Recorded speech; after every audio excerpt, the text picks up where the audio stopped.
इस बच्ची को देखकर कोई नहीं कह सकता कि यह अपनी उम्र के बाकी बच्चों से कुछ अलग है। हंसती खेलती इस बच्ची में हम सबको एक स्वस्थ और बढ़ता बचपन ही नजर आता है। ऐसी कोई बात नहीं जो वृंदा को उसकी उम्र के बाकी बच्चों से अलग कर सके। पर वृंदा ऑटिस्टिक है।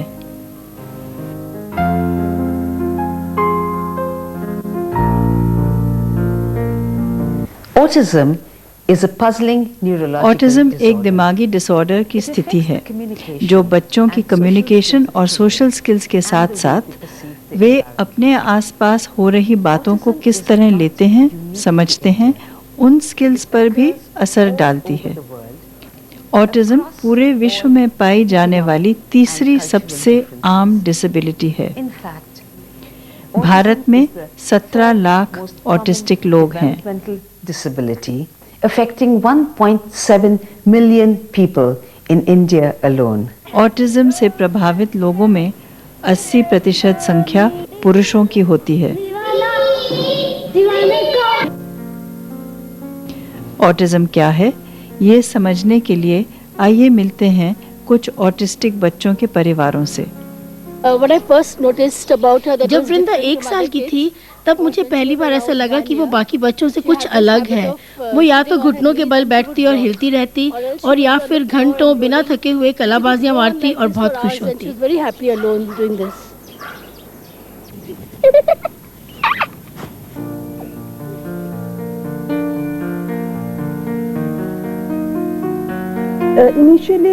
शुरू में तो हमें ऐसा लगा ही नहीं कि कोई ऐसी बात हो भी सकती है।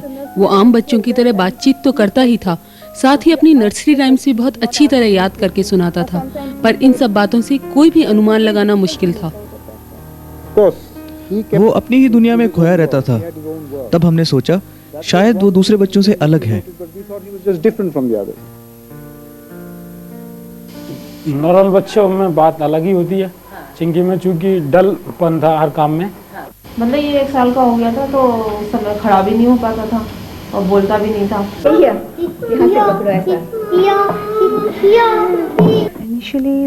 एक साल तक तो आकाश का व्यवहार किसी भी आम बच्चे की तरह लगता था, मगर जब वो 2 साल का हुआ तब हमें महसूस हुआ उसका स्वभाव किसी भी आम बच्चे की तरह नहीं है। और फिर डॉक्टर ने बताया उसे ऑटिज्म है। ऑटिज्म और मेंटल रिटार्डेशन 2 अलग-अलग स्थितियां हैं। ऑटिस्टिक बच्चे मेंटली रिटार्डेड भी हो सकते हैं। हो सकता है कि ऑटिस्टिक बच्चों का शारीरिक विकास जन्म से ही धीमा हो, और ये भी हो सकता है कि जन्म के 18 महीने तक वो आम बच्चों की तरह ही लगें। किसी भी स्थिति में ऑटिज्म के सिम्टम्स शुरू के 30 महीने में ही दिखने शुरू हो जाते हैं। कम्युनिकेशन ऑटिस्टिक बच्चों के लिए एक बड़ी समस्या है। कोई सवाल पूछे जाने पर उसका जवाब देने की बजाय ये बच्चे या तो उसी सवाल को दोहराना शुरू कर देंगे या फिर शब्दों का प्रयोग ढंग से नहीं कर पाएंगे। जैसे अगर किसी बच्चे को बिस्कुट खाना है तो वह मुझे बिस्कुट चाहिए की जगह तुम्हें बिस्कुट चाहिए कहना शुरू कर देगा। Do you want the bear? Do you want the bear? Okay. Do you want the giraffe? Do you want the giraffe?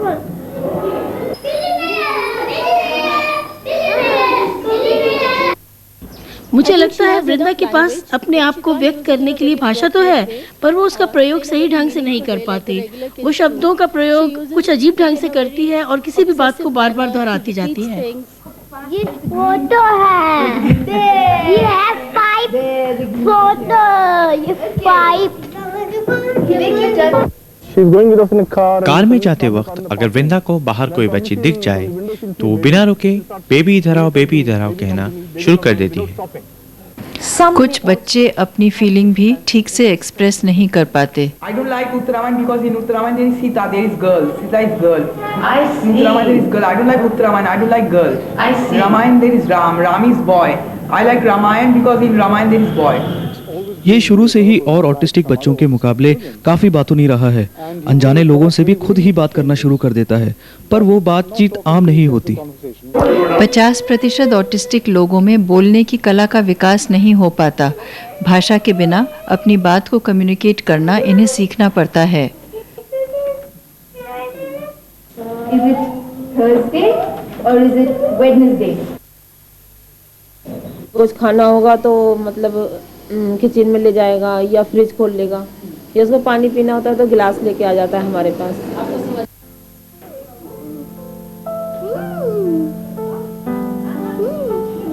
क्या करूं? क्या दूं? खोल दूं? ऐसे खोल दूं? ओ, ये तो खुल गया। अरे, बिस्किट चाहिए। सब बच्चों की तरह ऑटिस्टिक बच्चों को भी खेल कूद बहुत पसंद होता है, पर इनके खेल नॉर्मल बच्चों के खेल से कुछ हटकर होते हैं।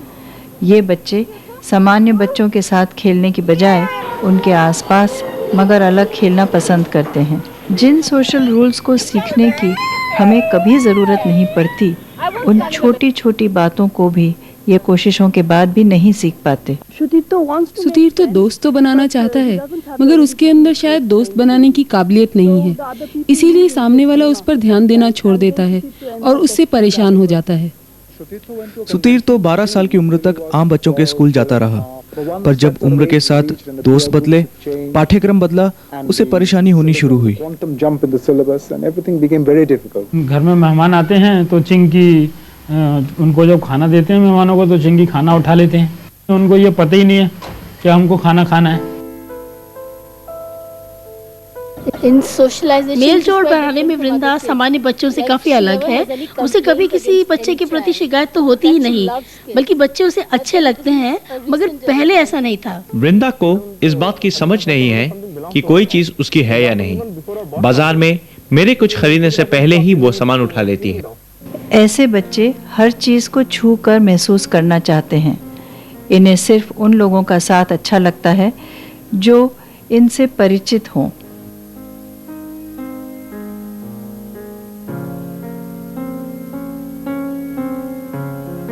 कलाबाजियां खाना, खड़े खड़े हिलते रहना, पैरों को जोर जोर हिलाना, उंगलियां मरोड़ना या फिर सिर को पटकना। ऑटिस्टिक बच्चों के लिए यही तरीका है स्ट्रेसफुल वर्ल्ड से डील करने का।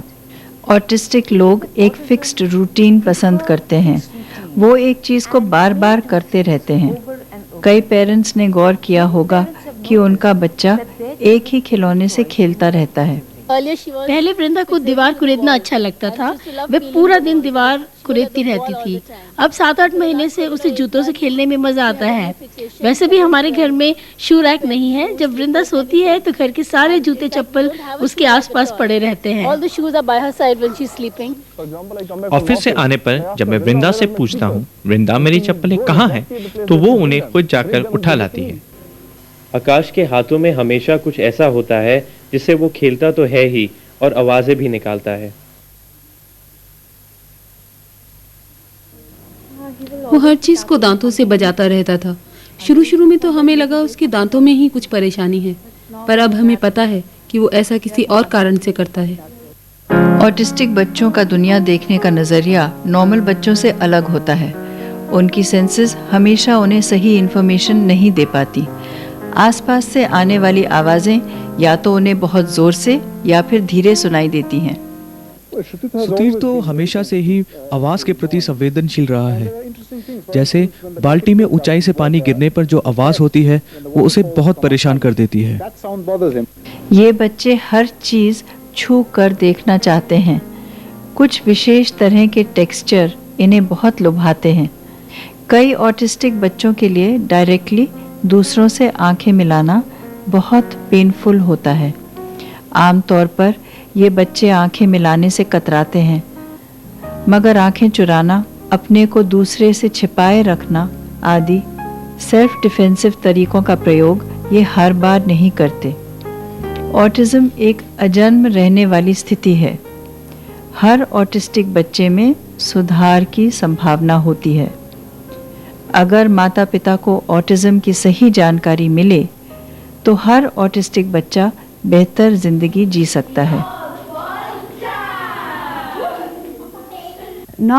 अब हम आकाश को बुलाते हैं तो वह उसी वक्त हमें जवाब देता है। मतलब अब ये मैं कह ही नहीं सकती, उसके पास शब्द नहीं है, क्योंकि वो अपनी छोटी से छोटी बात भी हमें समझा देता है। इसमें अब कोई शक नहीं कि सुतीर्थों में धीरे धीरे सुधार आ रहा है। 1 साल पहले अगर हम पूछते वृंदा तुम्हारा नाम क्या है, तो वो सवाल को दोहरा देती, वृंदा तुम्हारा नाम क्या है। पर वही सवाल अब पूछे जाने पर शायद वो बोल पड़े, मेरा नाम है वृंदा जसवाल।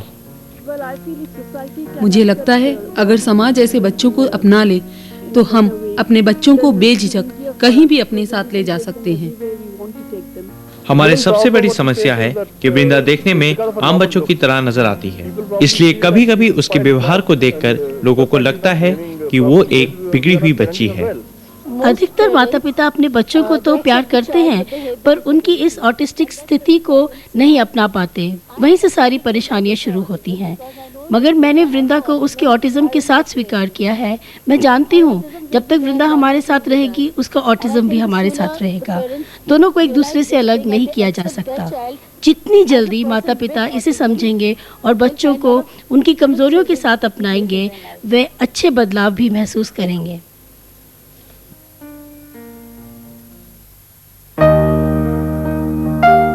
यह फिल्म देखने के बाद शायद आपको भी ये लगे कि आप किसी ऐसे बच्चे को जानते हैं जो ऑटिज्म का शिकार है। ये बहुत ज़रूरी है कि माता पिता को इसके बारे में समय पर और सही जानकारी मिले, जिससे वे बार बार डॉक्टर बदलने में अपना समय बर्बाद ना करें। ऑटिज्म ना किसी दवा से ठीक हो सकता है, ना ही किसी इलाज से। ऑटिस्टिक बच्चे को सिर्फ उसके आसपास के माहौल में सहज होने में मदद की जा सकती है। हम और आप मिलकर एक ऐसा माहौल बनाने की कोशिश कर सकते हैं जिसमें माता पिता अपने बच्चों को ठीक से समझ सकें और उनकी मदद कर पाएं।